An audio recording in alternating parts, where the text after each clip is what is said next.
Salut à tous, je suis très contente de vous retrouver pour le second update du mois d'avril, dans lequel je vais vous présenter 3 livres. Avant toute chose, je tiens juste à vous dire que je serai sans doute un peu plus absente, ce qui est un peu dommage parce qu'en fait je vais avoir des vidéos en plus à vous filmer, mais c'est pas grave. Voilà, je risque de prendre un petit peu de retard dans tout ça, que ce soit le tournage, le montage, le mettage en ligne, la mise en ligne peut-être plutôt d'ailleurs, mais j'aime bien inventer des mots de temps en temps. Puis ça rime en plus, c'est bien, c'est de la continuité. Bref, j'arrête de me trouver des excuses bidons, je ne sais plus parler aujourd'hui. Voilà. Et également dans la rédaction de mes chroniques et la mise en ligne des dites chroniques, voilà, ça risque d'être un peu plus compliqué parce que examen oblige, voilà. Voilà, je tenais juste à le préciser, j'essaierai quand même de vous faire tout ça assez vite. Et puis voilà, j'arrête là. Je vous souhaite juste un très bon courage à vous aussi pour tous vos examens, que ce soit bientôt ou dans un mois, voilà.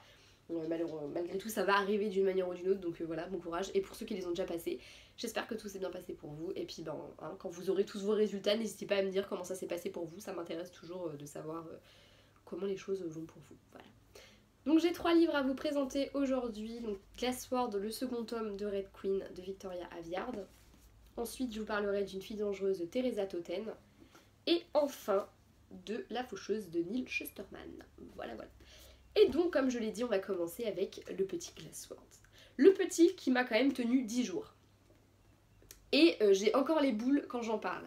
Tout simplement parce que pour moi 10 jours c'est énorme. Enfin, on va dire c'est vraiment le max de temps que je passe sur un livre. À part quand c'est un livre que je vais lire en même temps qu'un autre et que... Enfin voilà, par exemple là je sais que j'en ai un que je tiens depuis plus d'un mois, mais c'est un livre en VO donc j'ai vachement de mal à le lire en fait.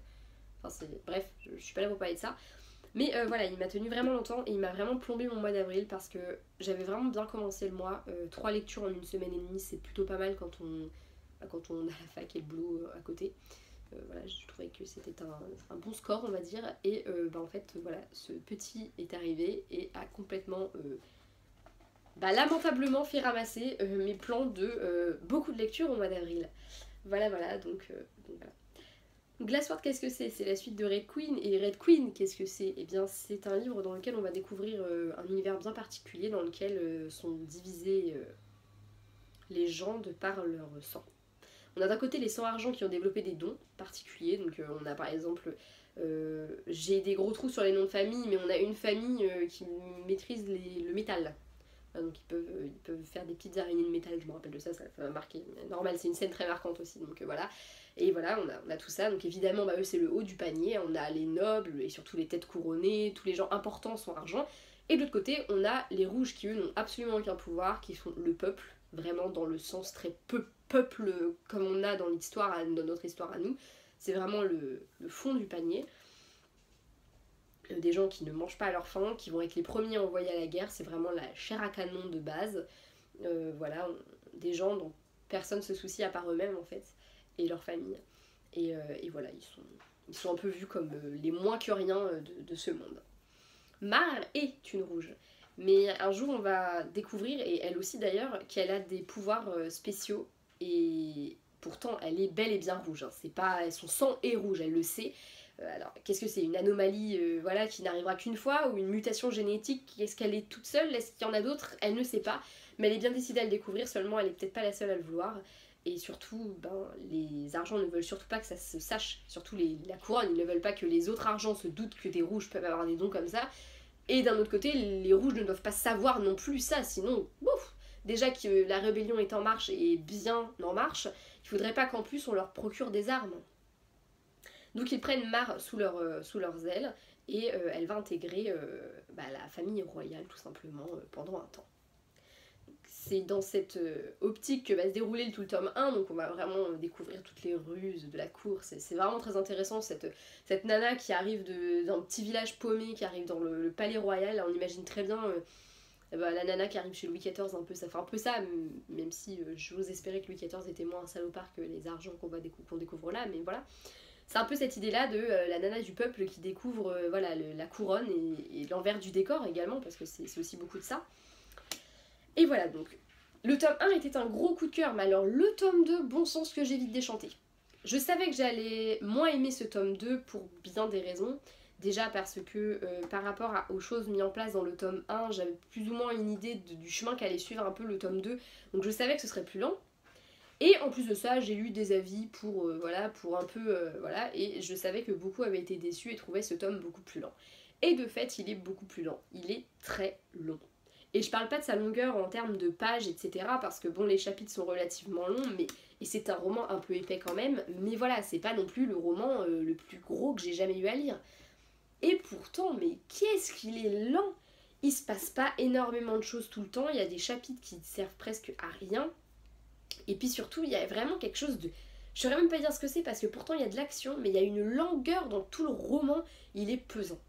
Et j'avoue que sur la fin, j'en avais vraiment ras-le-bol, mais vraiment, vraiment. J'en étais même à me dire, mais est-ce que je vais vraiment le finir à un moment donné? Est-ce qu'il y a un jour où je vais pouvoir dire, c'est bon, je l'ai fini? Et quand je l'ai fini, je n'ai même pas eu de réaction concernant l'intrigue en elle-même, j'étais juste soulagée de pouvoir le poser, quoi. C'était... Pour vous dire, c'est très rare que ça m'arrive d'être voilà, soulagée comme ça de finir un bouquin, mais là c'était ça, j'en pouvais plus. Tout simplement, je n'en pouvais plus. À côté de ça, je peux pas non plus me déclarer comme totalement déçue parce que comme je vous le dis, je m'y attendais à ça. Entre les avis que j'avais lus et ce que j'avais comme idée de ce qui allait se passer dedans, et j'ai pas eu tort, je peux pas être vraiment déçue. Et en plus de ça, comme second tome, il est pas mauvais. Il répond à des questions qu'on se posait, il poursuit l'intrigue, il apporte des avancées dans l'intrigue, bon peut-être pas des avancées énormes tout le temps, mais il y a quand même des avancées, ne serait-ce qu'au niveau de tout ce qui va être la rébellion qui est mise en place. On découvre beaucoup plus de choses concernant les personnages et concernant donc la rébellion en elle-même. Voilà, on a des avancées concernant le plan de Mar, mais également le plan de la couronne. Voilà, on découvre beaucoup plus certains personnages, les intrigues entre personnages vont également évoluer, tout comme les liens entre eux. C'est hyper intéressant pour ça, mais c'est très long et très lent et très chiant parfois, vraiment.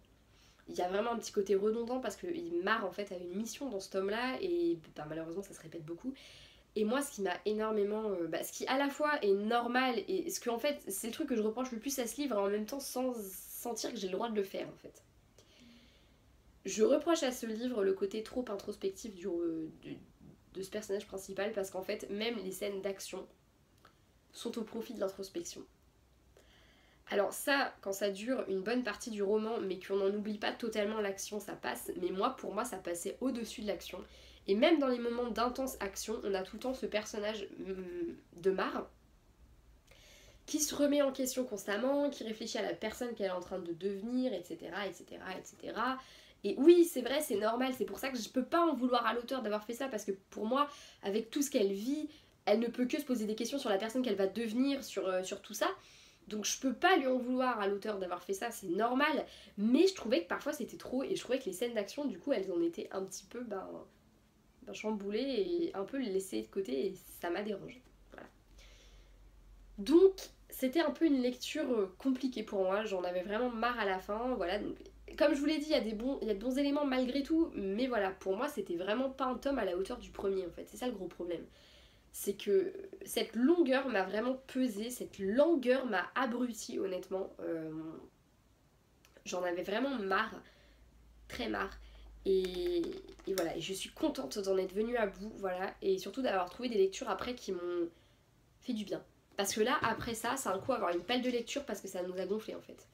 Donc voilà, ça n'a pas été une réussite pour moi ce second tome, je suis contente malgré tout de l'avoir lu. Parce que d'un côté au moins c'est fait, voilà. Et puis parce que voilà, j'ai été contente quand même de retrouver des personnages que j'avais appréciés et que j'apprécie toujours. J'ai vraiment très envie de découvrir le tome 3, en même temps j'ai peur parce que à la vue de la fin du tome 2, je m'attends à ce que ce soit encore très lent derrière et je suis pas sûre de pouvoir supporter un troisième tome aussi lent que le deuxième. Donc on verra bien, mais voilà, c'était un peu ma lecture plombante du mois parce que le reste ça a tout le temps été de bonnes découvertes, voire des beaux coups de cœur. Donc une de mes vraiment découvertes du mois pour la simple et bonne raison que je n'en avais jamais entendu parler de ce roman. Donc c'est Une fille dangereuse de Teresa Toten. Il est publié ici chez Hachette. Et c'est un roman, si vous avez vu le book haul, que j'ai vraiment découvert voilà, complètement. Je ne savais pas qu'il existait et je suis hyper contente de m'être lancée dedans. Dans ce roman, on va découvrir Olivia et Kate. Donc Kate est une jeune fille qui a toujours été boursière dans ses écoles, elle a un passé très compliqué et voilà, mais elle est quelqu'un de très intelligente et elle poursuit un rêve un peu ultime, hein, c'est d'aller à Yale. Voilà. Et pour ça, elle est prête à approcher n'importe qui. voilà, et à se faire une place dans la vie de ce n'importe qui. Voilà, en gros, elle cherche un peu une entre guillemets victime de qui elle pourrait devenir l'amie et qui pourrait du coup, enfin son argent, sa notoriété, tous ces trucs là pourraient rejaillir sur elle. C'est quelqu'un qui sait manipuler les gens pour obtenir ce qu'elle veut, et elle sait qu'en s'approchant de telle personne, elle peut atteindre ses objectifs. Voilà, parce que là je la décris vraiment comme une abominable sorcière. Mais voilà, et de l'autre côté on a donc Olivia qui va être un peu la entre guillemets victime choisie par Kate. Voilà, qui est une jeune fille riche, voilà, une fille à papa riche, qui est un peu déconnectée du monde parce qu'elle est complètement shootée aux antidépresseurs H24, voilà, comme les trois quarts des filles de son lycée, mais elle a vraiment de noirs secrets, enfin de noirs secrets, des secrets en tout cas, et Kate est prête à tout, même à employer de ruses pour découvrir les secrets d'Olivia et la mettre sous son... Enfin voilà, bref, voilà, elle est prête à tout pour connaître les secrets d'Olivia et jouer avec ses secrets si ça peut lui faire atteindre son but, à savoir Yale. Donc c'est à la fois une histoire d'amitié assez nocive, même si on sait jamais trop dans quel sens elle devient nocive. Enfin voilà, jusqu'au bout on est un peu en mode est-ce que Kate est plus nocive qu'Olivia ou est-ce qu'Olivia est plus nocive que Kate? On a deux personnages féminins très emblématiques, très particulier, on a vraiment deux histoires qui sont hyper différentes mais en même temps qui se rejoignent, deux filles qui sont très différentes mais qui se rejoignent vraiment. Donc c'est très compliqué des fois de savoir départager laquelle est la plus nocive pour l'autre en fait. Et jusqu'au bout, on se pose cette petite question de en fait la fille dangereuse c'est laquelle. Voilà, et c'est très intéressant de cette espèce de cheminement dans la psychologie des personnages que fait l'auteur. D'autres choses très intéressantes, par exemple dans chaque chapitre on a, bon là c'est pas un exemple mais voilà, donc on a la petite date qui indique à peu près quand est-ce qu'on se trouve, hein, voilà, c'est plutôt pas mal des fois, notamment quand on sait que ce chapitre-là, et en gros, c'est un chapitre qui se passe avant le bouquin, voilà, donc comme ça on sait à peu près combien de temps il nous reste, hein, avant de découvrir ce qui va se passer. Et donc voilà, on a le chapitre avec le petit nom d'une des filles, on va pas du tout voir là, mais voilà, là, par exemple on a Kate, un chapitre Kate, qui est écrit à la première personne, et de l'autre on a des chapitres Olivia, qui sont eux écrits à la troisième personne. Et j'ai trouvé ça hyper intéressant pour la simple et bonne raison qu'Olivia est tellement déconnectée d'elle-même que écrire sa partie entre guillemets à la troisième personne, je trouvais ça très intelligent et j'ai vraiment apprécié ça. Parce que je trouve que non seulement le fait que Kate se soit écrit à la première personne, on s'attache vraiment au personnage malgré des choix qu'elle peut faire qui peuvent être parfois discutables, et malgré un personnage qui a un fond pas forcément toujours très sympathique, en fait on s'attache très facilement à elle. Et de l'autre on a cette Olivia qui justement est très bien écrite parce qu'écrite à la troisième personne, et c'est tellement un personnage déconnecté d'elle-même qu'on n'aurait aucun mal à l'imaginer parler d'elle-même comme si elle n'était pas là en fait, comme si elle ne parlait pas d'elle mais de quelqu'un d'autre. Et du coup j'ai trouvé que c'était vraiment très très bien fait et du coup j'ai beaucoup aimé ça.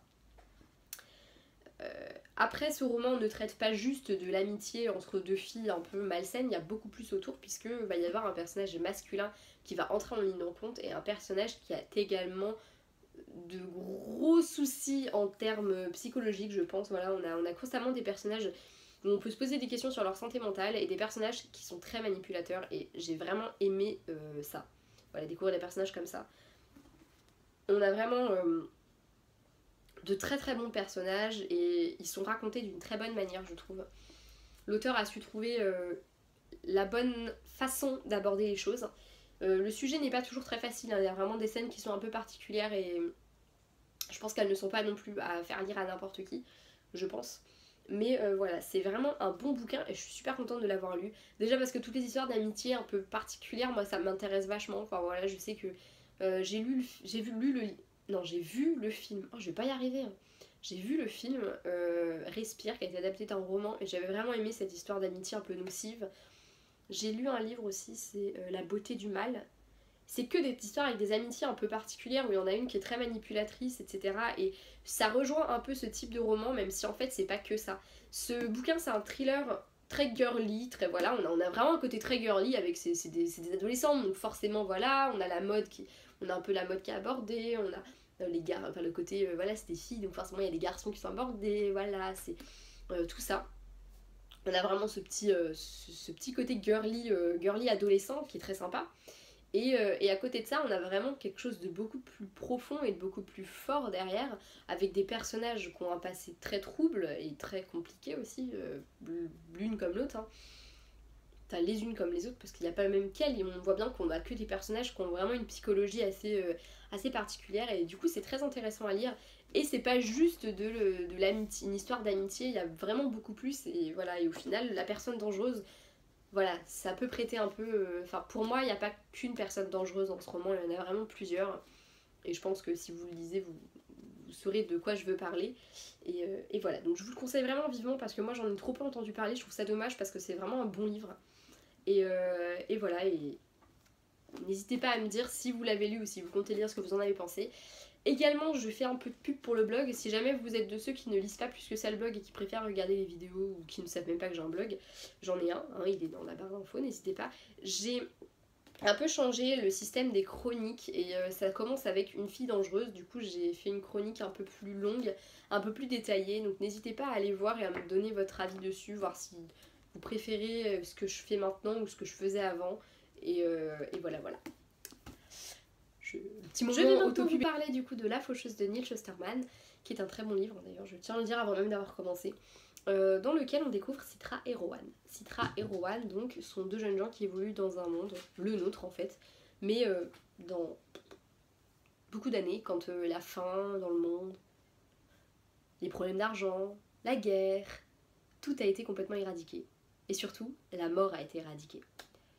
Ouais, dit comme ça paraît vraiment génial, hein. Il n'y a plus de gouvernement, il n'y a plus rien, tout est régi par un espèce de réseau internet vraiment ultra développé, qui a presque développé une intelligence, c'est une intelligence artificielle vraiment hyper bien développée, quoi. Enfin voilà, c'est génial. Sauf que, quand on y réfléchit bien, s'il n'y a plus de morts, au bout d'un moment, il va falloir qu'on trouve un moyen pour peupler la Terre. Et c'est là que les faucheurs interviennent. Les faucheurs, c'est les seules personnes qui ont le pouvoir de tuer les autres. Du coup, ça leur confère un rôle un peu particulier parce que on les craint, en même temps on les adule parce qu'ils peuvent nous accorder l'immunité, donc on se dit bon, est-ce qu'il faut que je rampe à leurs pieds en espérant qu'ils me disent toi tu es gracié pendant un an, ou est-ce qu'il faut que je les fuis parce que si je les vois il y a trop de risques que ce soit moi leur victime. C'est vraiment hyper compliqué et voilà, ça donne aux faucheurs un rôle très particulier de cette chose dont tout le monde a peur et qu'en même temps est très fascinante.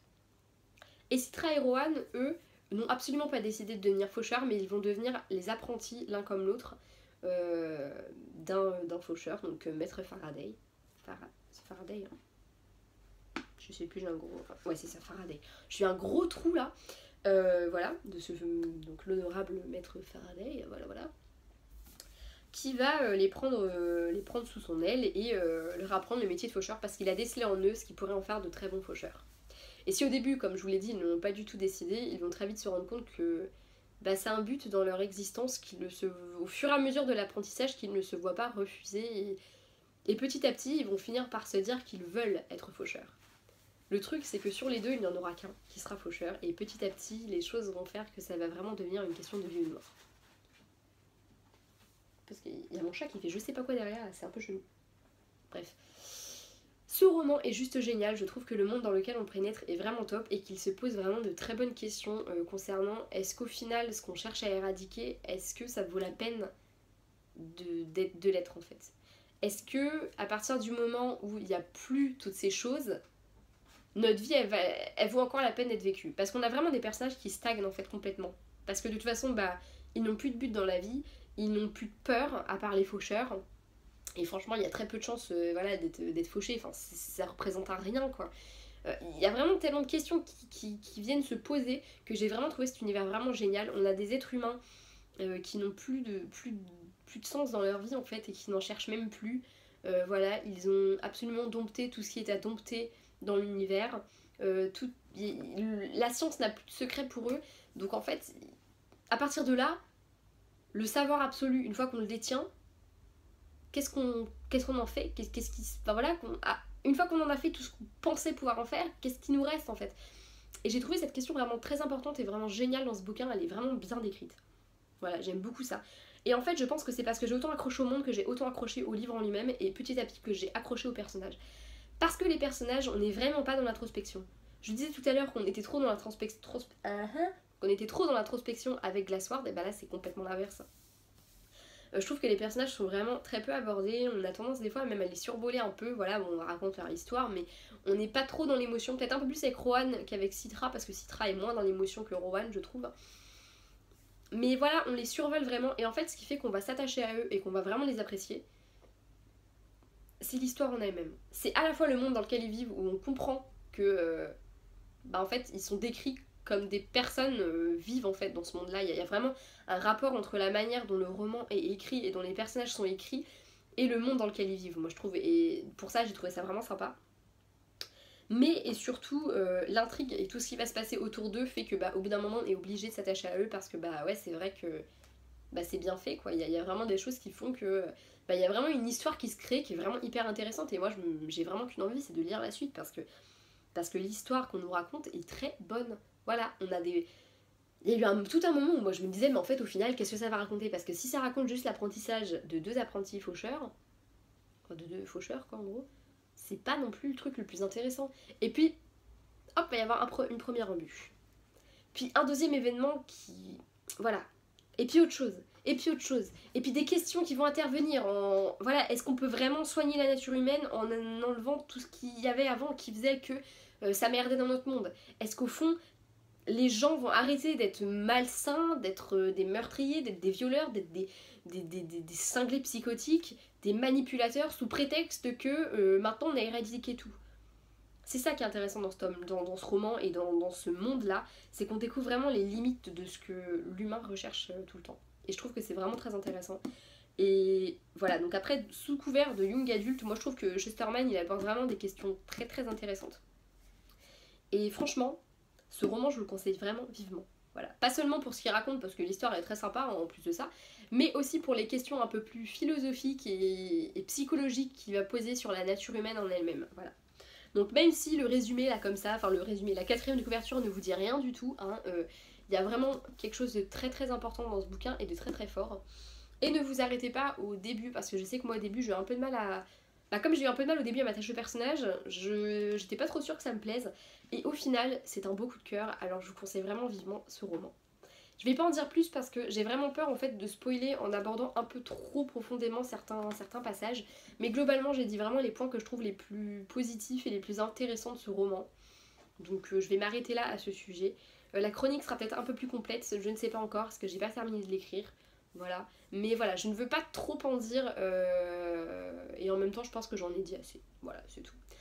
Donc c'est tout pour moi, je vous fais des bisous, je vous dis à bientôt. Sachez que j'ai galéré à tourner cette vidéo puisque j'ai fait 13 prises, 14 même maintenant, voilà, de cette vidéo. Donc j'espère que malgré tout j'arriverai à vous pondre quelque chose d'à peu près potable parce que j'ai vraiment eu beaucoup de mal. De toute façon si ça me convient pas je la refilmerai, mais j'espère que non parce que voilà, ça va me saouler un peu.